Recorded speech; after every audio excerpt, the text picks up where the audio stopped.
সম্প্রতি দেশে যে গণঅভ্যুত্থান হয়েছে তা শুধু জুলাইয়ের আগস্টের আন্দোলনের পট পরিবর্তন হয়নি মন্তব্য করে গণ অধিকার পরিষদের সভাপতি নুরুল হক নূর বলেছেন, এর জন্য দেশের গণতান্ত্রিক মানুষদের বিগত ১.৫ দশক ধরে লড়াই সংগ্রাম করতে হয়েছে।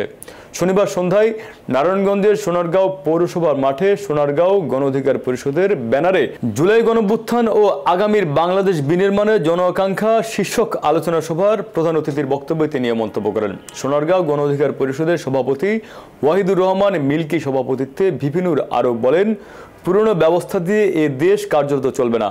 নতুন বাংলাদেশ বিনির্মাণে গণঅভ্যুত্থান পরবর্তী নতুন রাজনৈতিক সমঝোতার প্রয়োজন। পুরনো রাজনৈতিক ব্যবস্থা দিয়ে এদেশের শাসন ব্যবস্থা চলবে না জানিয়ে তিনি নতুন রাজনৈতিক বন্দোবস্তের মাধ্যমে দেশ পরিচালনার কথা ব্যক্ত করেন। এই জুলাই গণঅভ্যুত্থানের প্রেক্ষাপট তৈরিতে যারা গত 16 বছরের গণতান্ত্রিক লড়াই সংগ্রামে আহত হয়েছেন, নিহত হয়েছেন, একই সাথে তাদের আপনার মাগফিরাত কামনা করি, যারা নিহত হয়েছেন, আহত এবং যারা বন্ধুত্ব বরণ করেছেন তাদের কল্যাণ কামনা করি।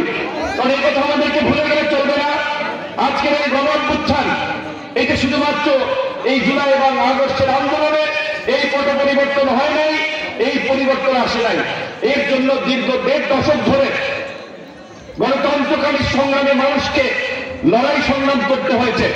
বিশেষ করে আন্দোলন সংগ্রামের প্রেক্ষাপট তৈরিতে রাজনৈতিক শক্তিগুলো আওয়ামী প্রতিবাদের বিরুদ্ধে লড়াই করতে গিয়ে আপনারা সকলেই জানেন, যারা আপনাদের প্রতিবেশী বিরোধী দলের অনেক নেতা কর্মী আওয়ামী বিরোধী রাজনীতি করার কারণে মামলার শিকার হয়েছে, খুনের শিকার হয়েছে, গুমের শিকার হয়েছে, এলাকা ছাড়া ছিল। কাজে এই যে রাজনৈতিক শক্তিগুলো একটা ধারাবাহিক লড়াই সংগ্রামের প্রেক্ষাপট এবং এই কোটা সংস্কার আন্দোলনকে